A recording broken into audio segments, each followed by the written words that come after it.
Published, 1:57 Eastern Standard Time, the 16th of January 2018, updated, 2:17 Eastern Standard Time, the 16th of January 2018. Theresa May's cabinet was meeting on Tuesday as the fallout from the collapse of building giant Carillion continued to reverberate through the government.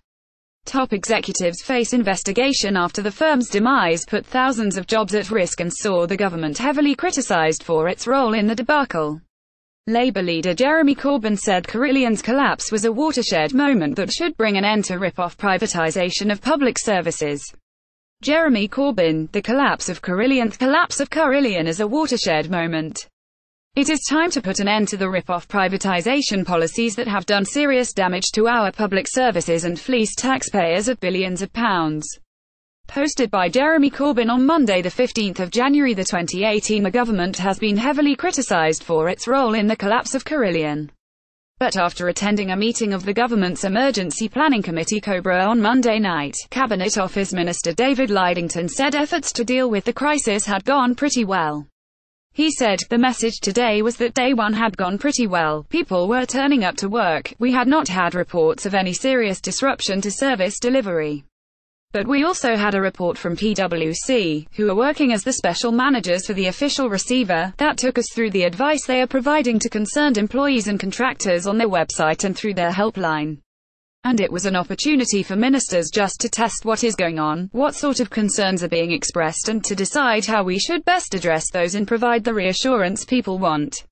A last-ditch plea from Carillion to the government to provide it with a £20 million lifeline fell on deaf ears over the weekend, triggering a compulsory liquidation to be overseen by PwC. Carillion has public sector-public-private partnership contracts worth £1.7 billion, including providing school dinners, cleaning and catering at NHS hospitals, construction work on rail projects such as HS2 and maintaining 50,000 Army base homes for the Ministry of Defence. But it has seen its shares price plunge more than 70% in the past 6 months after issuing a string of profit warnings and breaching its financial rules. The group, which employs around 20,000 British workers, has been struggling under £900 million of debt and a £587 million pension deficit. Mr. Lidington told Parliament on Monday afternoon that the official receiver would investigate the role of the company's former and current directors, warning they could face severe penalties.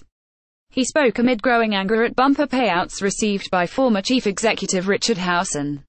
He pocketed £1.5 million in salary, bonuses and pension payments during 2016 and, as part of his departure deal, Carillion agreed to keep paying him a £660,000 salary and £28,000 in benefits until October. Liberal Democrat leader Sir Vince Cable said this was a reward for failure that has to be looked into. Theresa May's official spokesman said that, initially, the government will be paying staff through the official receiver to ensure that public services continue to run as normal. He added that there would be some additional burden on the taxpayer from the cost of the receiver. But Mr. Lidington insisted that Carillion's failure will see shareholders and lenders bear the brunt of the pain, rather than taxpayers. Shareholders will be wiped out and lenders including HSBC, Barclays, Santander and Royal Bank of Scotland are reportedly set to lose an estimated £2 billion as a result of the collapse. The group's demise has posed questions as to why Carillion continued to receive government contracts despite issuing a number of profit warnings. How Carillion's share price fell. Infographic from PA Graphics. Asked whether it had been a mistake to continue awarding contracts to Carillion, the PM's spokesman said, "Since July, we have kept a very close eye on this, but of course if there are lessons which can be learned, they will be." Steve Webb, the former pensions minister, also questioned why the company had increased its dividend payments when it was grappling with a hefty pension deficit.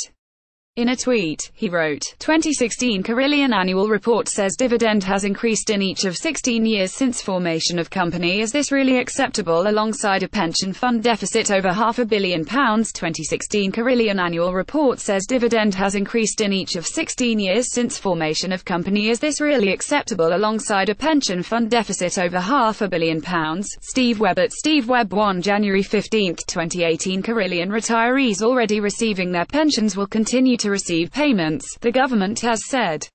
However, there are around 27,000 staff involved in its defined benefit schemes which are likely to be transferred to the Pension Protection Fund (PPF). Unions have called for urgent reassurances over the jobs, pay and pensions of thousands of workers following the disastrous news. Rail, Maritime and Transport Union General Secretary Mick Hash said, "The blame for this lies squarely with the government, who are obsessed with outsourcing key works to these high-risk private enterprises. Sorry, we are not currently accepting comments on this article."